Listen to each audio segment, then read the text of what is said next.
What's going on, everyone? Welcome to the Direct Sales channel. In today's video, we're going to go over all the three systems that we have in direct sales in order for you to become successful into making sales and also for you to be able to grow.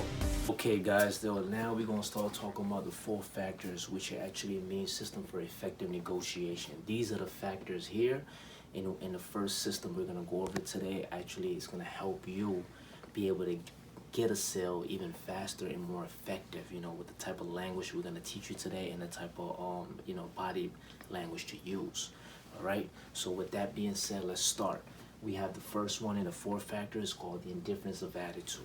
That just pretty much means that the less you show that you're thirsty, the faster you get those drinks. I just use that as an example is because indifference just means that you're not showing that you actually care too much. You're showing that you have an I don't care attitude. It's always good to communicate with customers like this, because if you show that you're too in need, they won't be able to, it don't look attractive for them to actually help someone that's in need. You ever had somebody that looks so needy, as soon as you walk into a store, they want to run to you, be like, hey, well, how can I help you? Now you don't even want to be bothered. But when people show that they get letting you giving you your space, and then they're waiting for you to go ask them, now you're the one that's showing that you care and you actually need it more. So indifference of attitude, some of the verbal ways you can use when you're actually speaking to a potential customer is using words like if. If shows that you're not actually thirsty. You don't want them to want it. If they want to, it's up to them. Then another one is you could tell them it's not mandatory and it's beneficial. That all shows indifference of attitude. A body language way of showing it is what I'm doing right now. When I put my hands up, like, listen, it's not mandatory, it's up to you. I'm showing you indifference of attitude right there. The next step on the 4 factors we're gonna go over is called greed factor. Greed factor has the word greed in it, which it makes you realize that it's something about what everybody wants. So in other words, everybody wants what others have. That's what greed factor means. Everybody wants what everybody has. Now, a verbal way of using that factor is pretty much telling the customer that your neighbor done it. Once someone feel like their neighbor done it, they're gonna feel comfortable that it worked. Just like if I bring a vaccine for corona right now and I tell you that, listen, it's gonna help you, and you have never heard no one actually using it, you're gonna be a little skeptical because you don't want to be the first person to try a service or a product. So that's why greed factor only works when you actually can show proof that it's been working for other people, and then they're gonna feel more comfortable also taking the chance at the product or service. So one of the body language you can use to actually show this factor is simply having a clipboard or having a list of stats where customers are happy with the service, and simply tell that customer like, hey, this person actually received this also. We already took care of this whole neighborhood. So that's one way you can actually express that greed factor with body language, and also pointing to next door neighbors, and just as long as you can show them that someone else already benefit from the service, they're gonna feel more comfortable, want to deal with you also. Okay, now the next step is the fear of loss. This is actually a step to actually make sure that you want to have people fear of losing a sale. You can't make it so easy to actually give somebody an offer. If you actually giving somebody an offer, you have to make them feel like it's not gonna just be something that they can get anytime they want it, or it's gonna be very easy. You have to make them feel like they can have a chance of losing the offer, so that way they can act fast. So some of the verbal words you can use with this factor is just letting them know that this is your last time that it's gonna be available with this special offer. Also, may or may not qualify. You have to, let them know verbally, like, listen, we have to see if you actually have the right qualifications. This is the last time. I don't know if we can help you out, but we'll try. So that's the fear of loss. The next and last one we're gonna go over today is a sense of urgency. Now, sense of urgency simply means time is money, and money is time. It's just pretty much you wanna not waste too much time on a person that's actually not buying. If you sense 3 times you tried with someone that's not buying, it's time for you to move to the next person, because the numbers game always states the more people you speak to, the more potential customers you may have. Same thing if you're doing online marketing. The more people you expose your product to, the more chances you have people to actually buy. So if you show it to 3 people, you're not gonna get pretty much a good law of average. So you must always have that sense of urgency, which means you're always moving and not thinking to try to make it happen with one person. Now, some of the ways you can verbally use this step is pretty much tell people like, listen, it takes 2 seconds, or you also want to tell them that, you know, real quick. You know, using these type of words shows that you're not here to waste time. If you have a watch on and you actually physically talking to someone, you can just tell them, listen, oh look, real quick, you know, you want to show them your watch motion. You know, that helps too. Also, if you actually if you always agreeing with them very quickly, show them that you're not here to waste time. You know, you're here to get to the point. So, you know, keeping it short and simple is another way too. It helps with this factor right here. But this is the fourth factor, guys. This is, remember, one of the easiest ways to remember this factor is just pretty much remembering a word called FIGS. FIGS. Fear of loss, indifference, grief factor, sense of urgency. You can remember it any way you want, but if you remember this acronym, it will be easy for you to remember every step on the 4 factors, okay? Now let's talk about the second system in direct sales, which is called the 5 steps.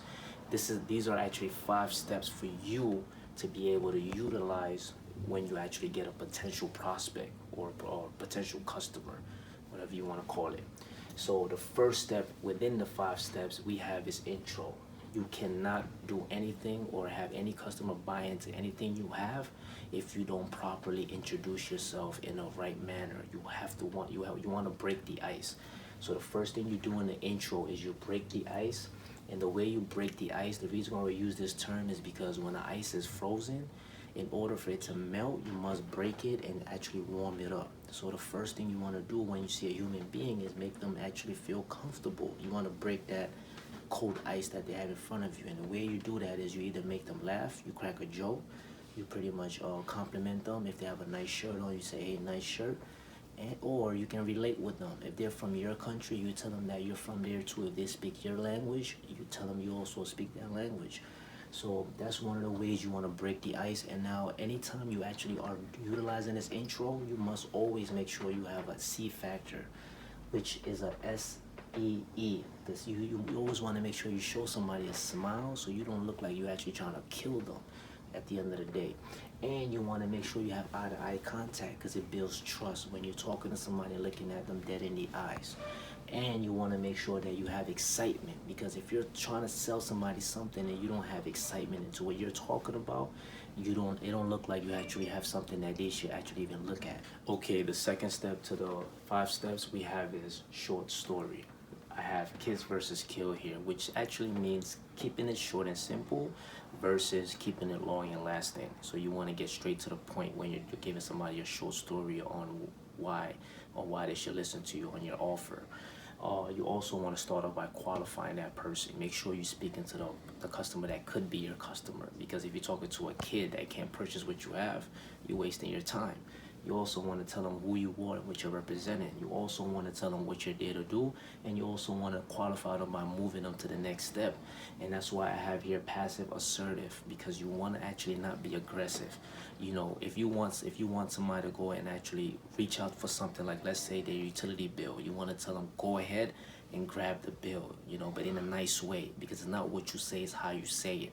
So if you say it in a nice way, they're gonna actually not think that you're trying to actually take control. And that's why you want to use that last qualifier to move them to the next step, which is the presentation. After they get what you are looking for now, then you can present what you're there to do.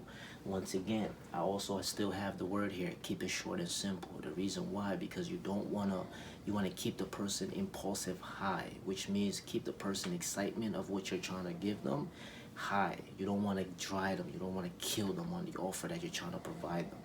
Now, another thing you have to do in a presentation is paint the picture. You don't want to kill your potential customer on talking about something that they can't see ahead of them. You know, you have to give them a vision on what they may see or what they actually may feel or how they're going to become by them actually taking your product. Another thing is you want to hit on the hot spots. You want to give them everything that's going to make their life change, or your product help, whatever your product can help them with. All the best things that you have to offer, you want to give them all the hot spots.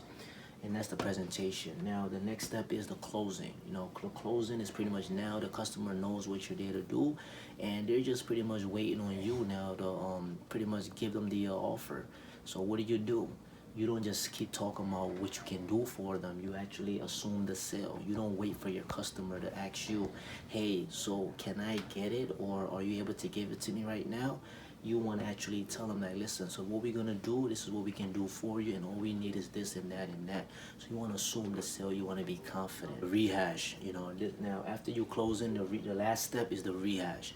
That step is pretty much getting referrals and working smarter.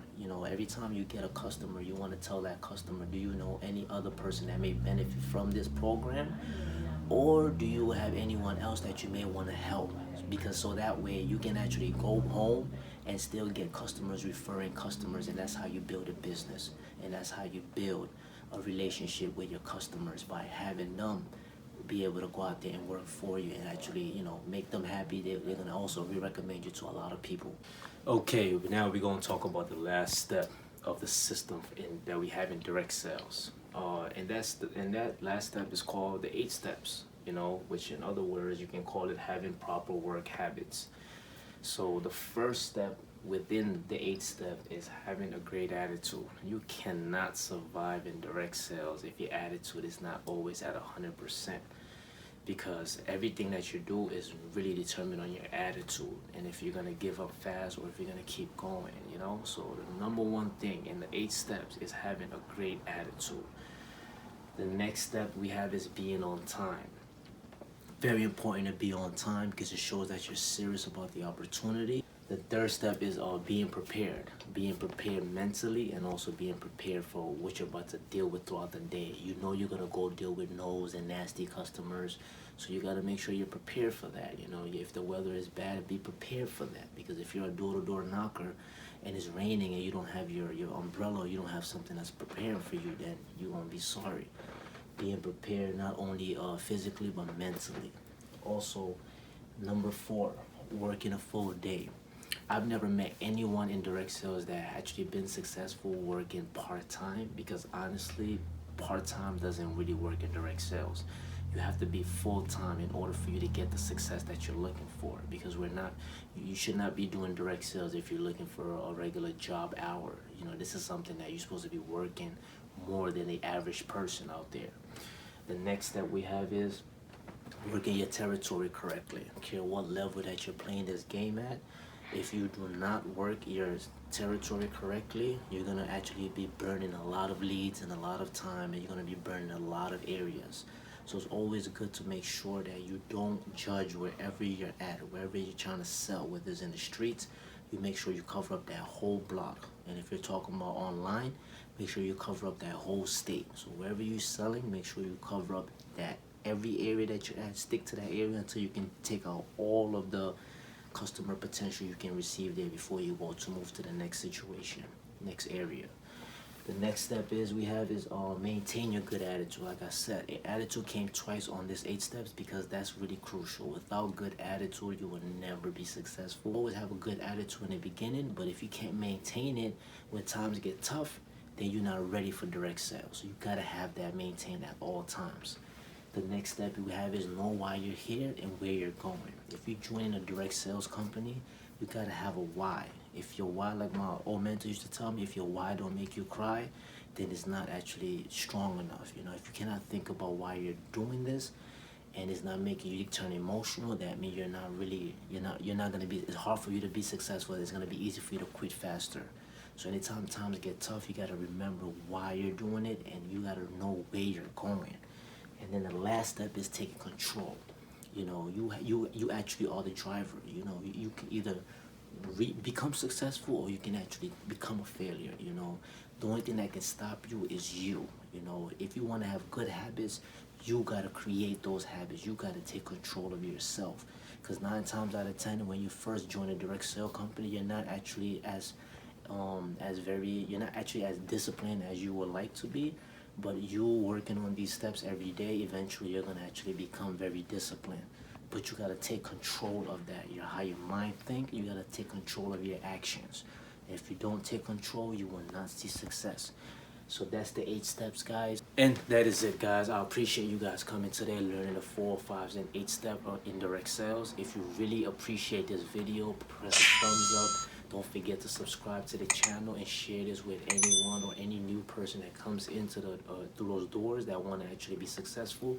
Share this video to them, and let's help everyone become a monster in direct sales.